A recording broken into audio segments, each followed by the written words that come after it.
Hey everyone, welcome to lesson 4 of the Intro to AI and ML course.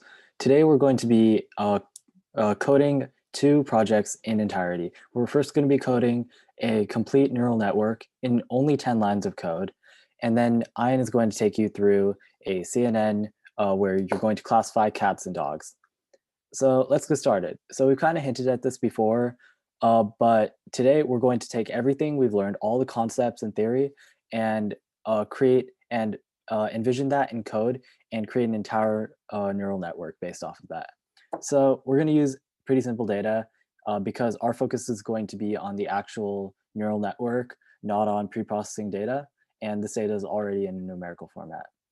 So let's get started. Like always, the first thing you should do is initialize your modules. So let's just run that really quickly. So you can see that we have NumPy. You just import your data set from Keras models, import sequential. We've talked about that before. It's basically the linear stack of layers going 1 to 2 to 3. Then we import a dense layer and matplotlib, which basically lets you plot data. So let's just go down. So let's look at the data first of all. This is what the data looks like. And you can see it's completely numerical, which is what our model needs in order to run. Remember, models operate off of numbers, not words or anything like that. And so right here, this last column, you can see that that is our label column. So one will indicate whether a group has diabetes, and a 0 will indicate that they do not have diabetes. So you can see that as we go down, that number is either 0 or 1 for everything. And these numbers indicate the various features.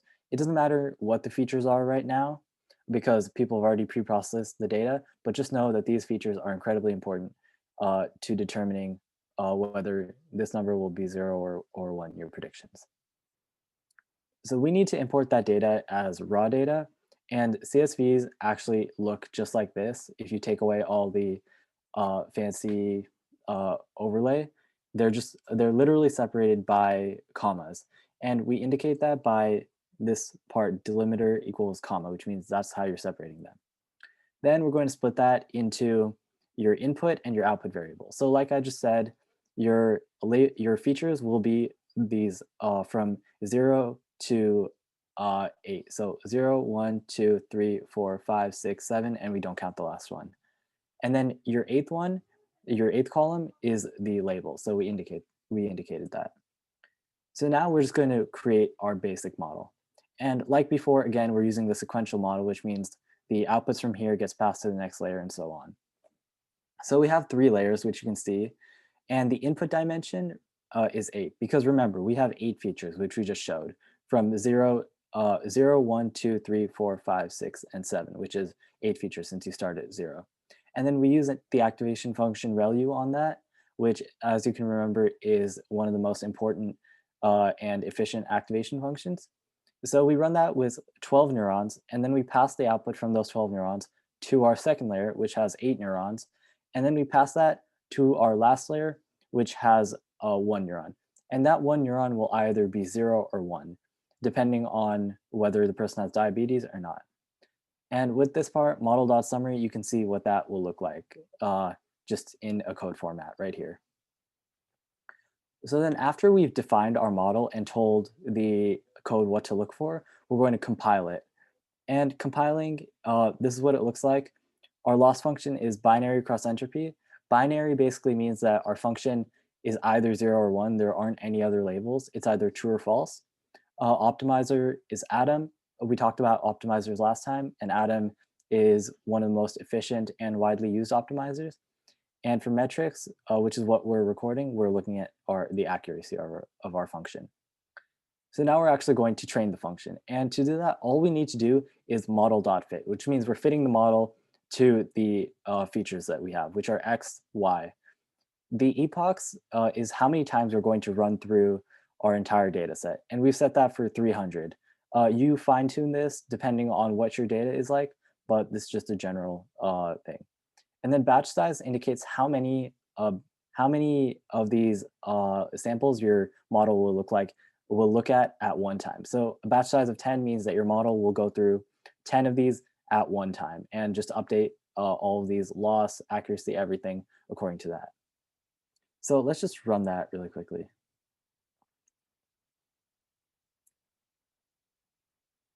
So you can see that it's actually going really quickly because our data set is pretty simple. Normally, neural networks and models in general will train a lot slower, but because this is a very simple data set, it's training really fast to all the way to 300 epochs. And you can see we hover around 78 to 80% accuracy, which is pretty good. So now let's just look at how it increased over training. Remember, the model started off mostly guessing, basically, and then used loss functions and backpropagation to kind of improve itself. And so if we run a plot, we can see that this is what our model did. So it started off around here, and then it gradually improved, a little slowly, but it did improve over time. So here's the loss of our model. And remember, the loss is how wrong it is. So we want this to be going down. And if we plot this, we can see that gradually it did go down like that, which is good, which is what we're looking for. So now we just want to test the overall accuracy of our model. And this is how we do it. We use Keras has some functions that lets us evaluate how accurate it was. So if you run that, we get an accuracy of 79%, which is pretty good. Yeah, so neural networks are stochastic, and that means that they have a little bit of randomness in their training. And so, depending on where they start and a bunch of other variable features, they can uh, they can basically train a little bit differently each time and have different accuracies. And this is actually a feature. It's not a bug or anything wrong with the actual model. Yeah, so this is a really simple architecture. Depending on your data and the type of model you use, you're going to usually have to have a little more models depending on your task, a little more layers depending on your task, but this is what it looks like. Every model looks like at its bare functions. And now Ian will take you through a CNN, which we covered in our last lesson. You guys will be classifying cats and dogs. All right, so throughout this, we won't go too in depth into like the concepts of CNNs again, but we will review them obviously as we get to them. But we won't go through all of them. Let me just go ahead and get started. But so if you guys need to review, go ahead and watch the other video, lesson 4, before you come back to this one. And one note is that we already did. I already ran all this code, and we'll just talk about what happened. And I'm not gonna actually run it in front of you guys because training the model takes around 20 minutes, so it just wouldn't be like efficient to do that. So actually, as you can see, it is still training. So hopefully we'll finish when we get there. So just to start, the task that we're going to do is we're going to classify pictures of cats and dogs as either cats or dogs. So the data set that we're going to use is available on Kaggle. But if you guys just open up our notebook from right about, if you go to the projects, then you go over to number 7, cat, dog, CNN. If you guys just open up this notebook, if you guys want to do it yourself, I recommend just copying this kind of code because this is not really knowing it off the top of your head isn't going to be very useful. This just basically pulls the file from online and pulls it down into our file storage right here. So we have the zip is what we're downloading. And then we're just going to use Python to unzip the file. We're just going to use the zip file import, and we're just going to extract it. Don't worry about too much about this. This isn't that important. You guys can just copy the code here. It's not really like ML or anything. It's just very simple data processing. But let's look at our directories now. So once we have our data set, we have 3 subsets. We have a training set, a validation set, and a testing set. So this is kind of what it will look like. So if we go over here, we see that we have a train and validation. And then, so what our first step is we're just going to create the base directory, and we're just going to do some basic file path work. And you don't have to worry too much about this again, because this isn't really machine learning at all. It's just kind of like very basic data processing, which, while being able to do it off the top of your head is helpful, I would say don't stress about it because it's not really the concepts you're trying to learn from this course. Basically, we're just getting our directories for each of our training sets, and we're splitting them up. So we get our directory with our training pictures, and we're getting our directory with our validation pictures. So if we just look at the file names, just doing some basic, like just looking at our data, this is how we can get the list of the, basically this gives us a list of the file names. And then if we just look at the first 10, this is just basic Python indexing. we can see that it's like called cat dot dot blah blah blah. These are just the file names, right? Not too important. So what we can quickly do is we can just look at the total number of cats and dogs in the train validation test sets. So we can see there's about 1,000 images of each class for training and 500 for validation for each. So that means there's a total of, if you do the math, 1,000 plus 1,000 plus 500 plus 500 is 3,000. And we're using about 2,000 for training and 1,000 for validation. And again, as we talked about earlier, the training set is what we train our model on, and the validation set is what we validate our model on, obviously. So basically, these are images that the model has never seen before, and we need to know if our model can actually accurately predict on these new images that it's never seen before. So if we just, what we can do is we can just quickly visualize this data, and it's actually not going to show up, but oh, sorry.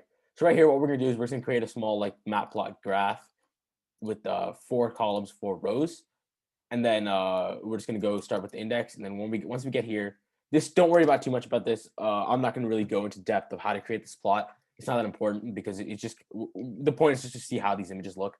So we can see that these are the images that we have. We have a bunch of cats right here, and we have some dogs over here. As we can see that these are pretty different images, right? Like they don't look similar in any sense, other than the fact that there is a cat, right? The environments they're in are completely different. The types of cat there are completely different. And this is important because this means that when we pass information to our model, it makes it a much harder task for the model to learn because everything is so different. And that's why this is really a hard task. So when we get down to training, you'll see that the accuracy is not as good. It's not 90 plus, right? But that's just because the task itself is so difficult.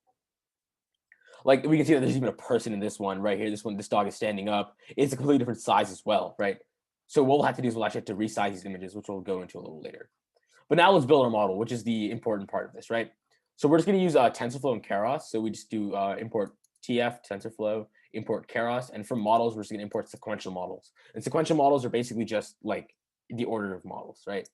So right here, we have model is equal to tf.keras.models.sequential. This is another way of doing it. As we saw in the last notebook, we can just we don't have to do it this way where we have brackets and stuff. But this is just another way to do it. We just have kind of both so you guys can see it. But let's get right into it. Let's kind of look at how this works, right? So the first layer we have is a input. So our input dimensions are obviously 150 pixels, but 150 pixels by 3 pixels, so 3 bytes of color, right? And then we have our basically our layers, right? So the first layer is a standard convolutional layer that basically extracts 16 features.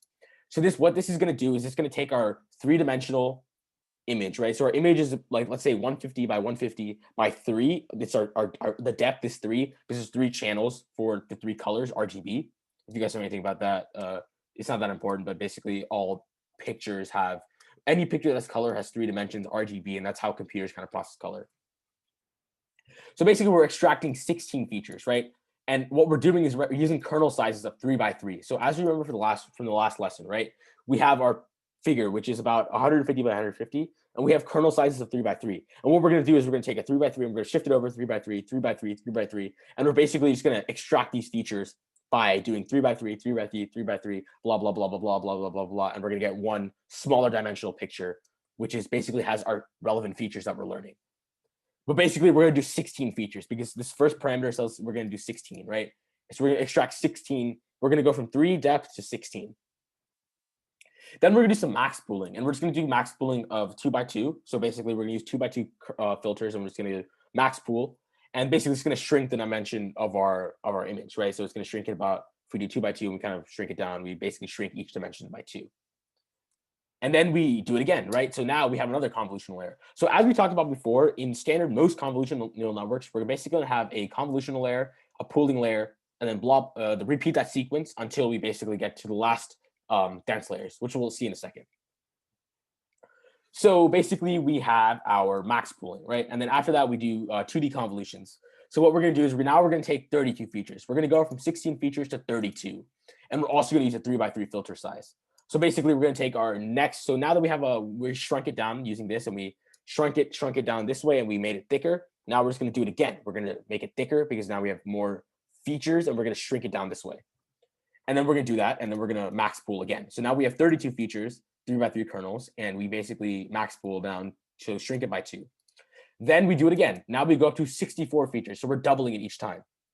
And then we have the activation functions of ReLU, which we're using right here, which is basically as we pass through our inputs, we want to do some sort of transformation with them. We're just going to use ReLU.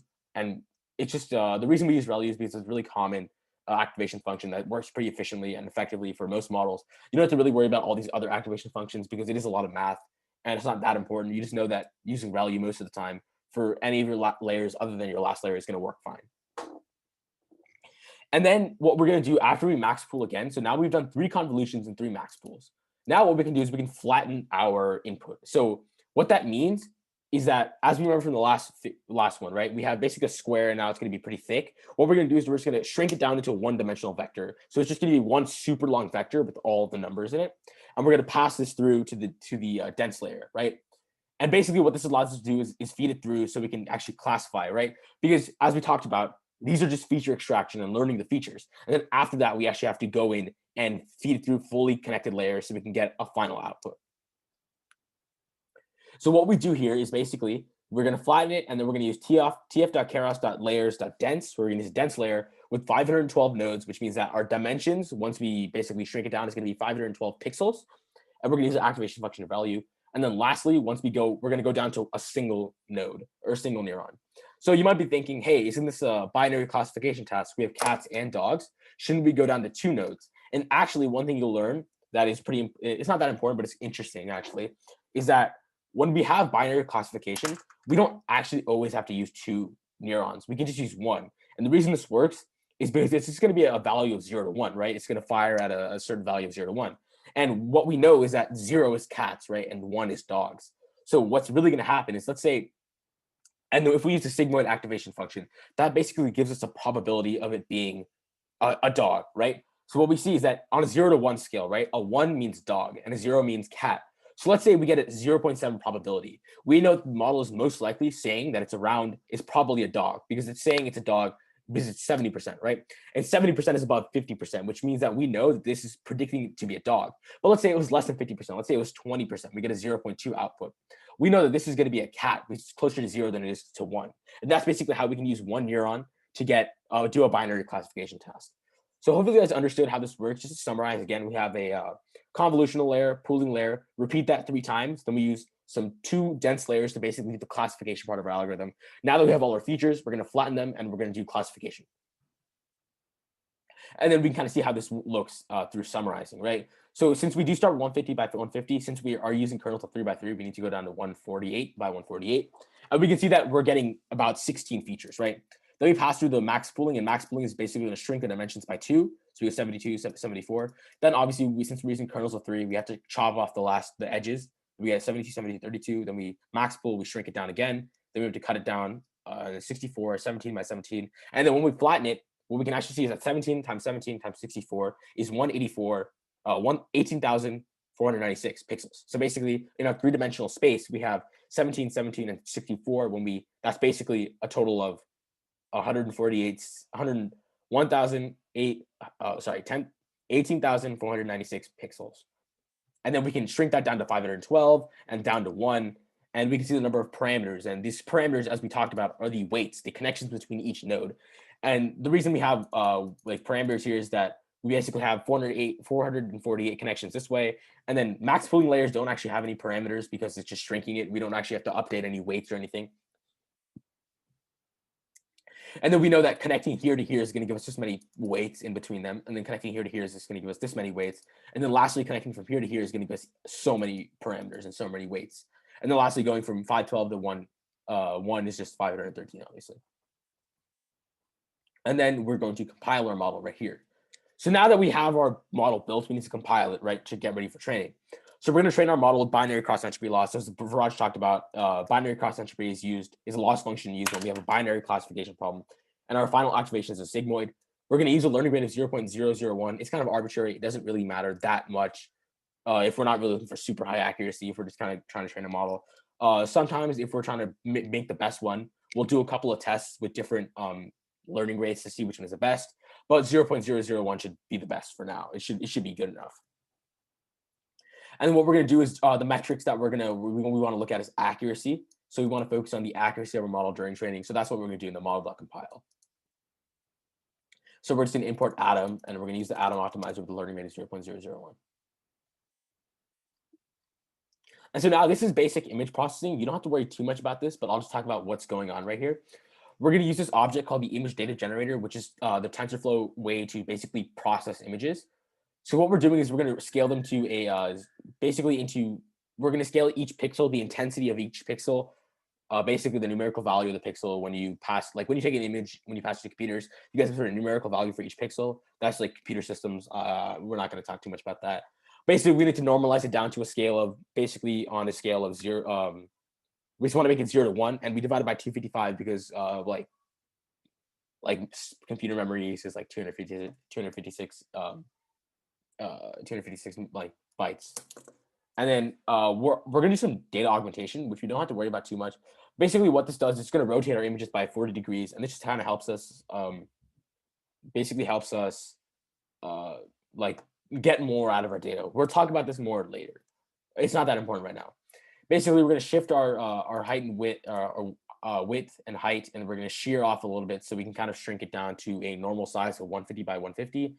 And then lastly, we're going to do the exact same with our test.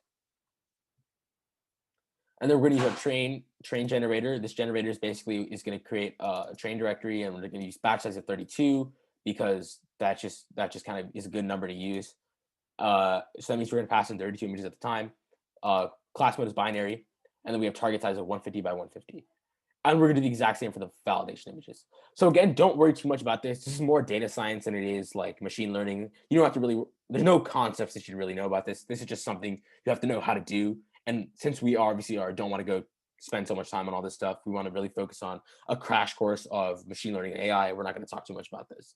Basically, you can kind of copy this code, but I did kind of explain how some stuff works. So my training is complete, but basically what we would do is we would run this, and the history, basically we're going to save our training history. So we're going to do model update. We're going to pass in the train generator. So that has our images and our labels. We're going to pass in the validation generator, which has the validation images and the validation labels. We're going to use a batch size of 100 here. We're going to use 20 epochs. Validation steps are using 50, and we're going to use verbose, which is basically how much does our thing tell us during training. We're just going to set it to 2. That's level 2.